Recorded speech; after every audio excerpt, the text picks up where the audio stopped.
Today, we're getting into a really fascinating devotional source. It's excerpts from Rhapsody of Realities by Pastor Chris. And there's this one theme that just keeps coming up, but the text calls it a divine exchange. Our mission today is pretty simple, really, to understand what the source calls the greatest transaction in history, and more importantly, figure out why it matters to you right now. Exactly. This is really centered on that one foundational concept: substitution. Specifically, as it's laid out in 2 Corinthians 5.21, we're exploring the shift from that feeling of constant self-condemnation to a firm legal standing, a standing based entirely on this single exchange. Okay, let's unpack that key scripture then.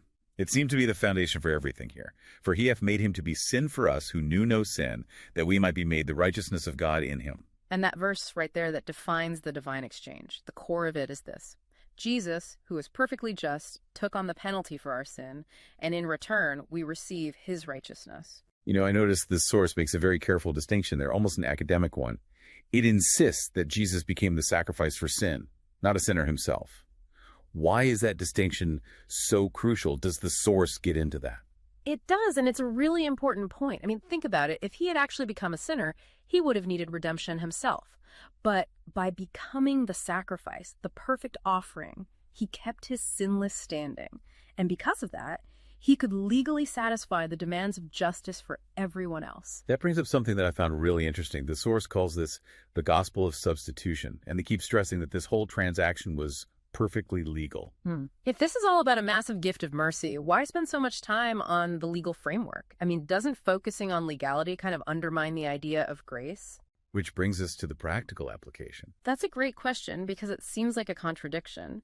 But actually, the legality is what secures the gift. The source uses that language because, well, mercy can feel conditional.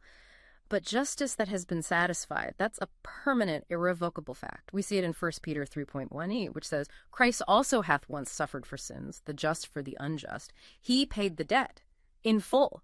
And Romans 4.25 just solidifies that legal standing. It says, Jesus was delivered for our offenses, but was raised back to life for our justification. The resurrection is basically the proof. It's the receipt showing the transaction was completed and accepted. You can't justify a claim if the debt hasn't been paid. So if the legal demands are met, what about the emotional ones we put on ourselves? That cycle of guilt and trying and failing.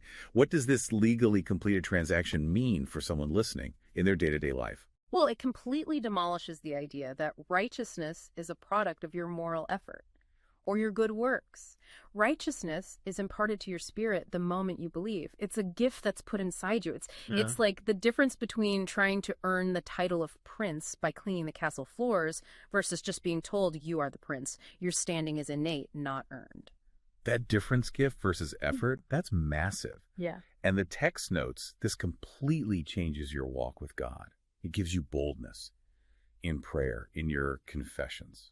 It shifts your entire consciousness. You stop approaching the divine as a sinner, just begging for mercy, hoping you did enough good things yesterday. Instead, you approach it as a loved child of a loving father. You start reigning by grace through righteousness. And if you really get that, you have to refuse guilt and condemnation. That feeling of inadequacy is exactly what this legal exchange was designed to abolish. And the source material brings up Romans 5.17 to really nail that theme of reigning, doesn't it? It says, those who receive the gift of righteousness will reign in life through the one man, Jesus Christ.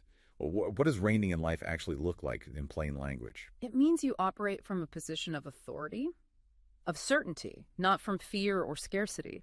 The source is saying you aren't begging life for mercy anymore. You're dictating terms based on the authority you were given when that divine exchange happened. The foundation for your success isn't your moral track record. It's the legal imputed righteousness you received. Understanding this divine exchange is what allows you to move from struggling for victory to reigning from victory. And that brings us to our final thought for you to consider today. If your righteousness is a freely imparted gift, already declared and legally secured, not something you earn, how does that shift your approach to daily challenges? How does it change your self-perception, moving you from a state of striving and begging to one of bold standing, of reigning? We'll leave you with that thought. We trust you were blessed by this episode. To gain unlimited access to Rhapsody of Realities by Pastor Chris, please download the Rhapsody app using the link myapp.rhapsodyofrealities.org. God bless you.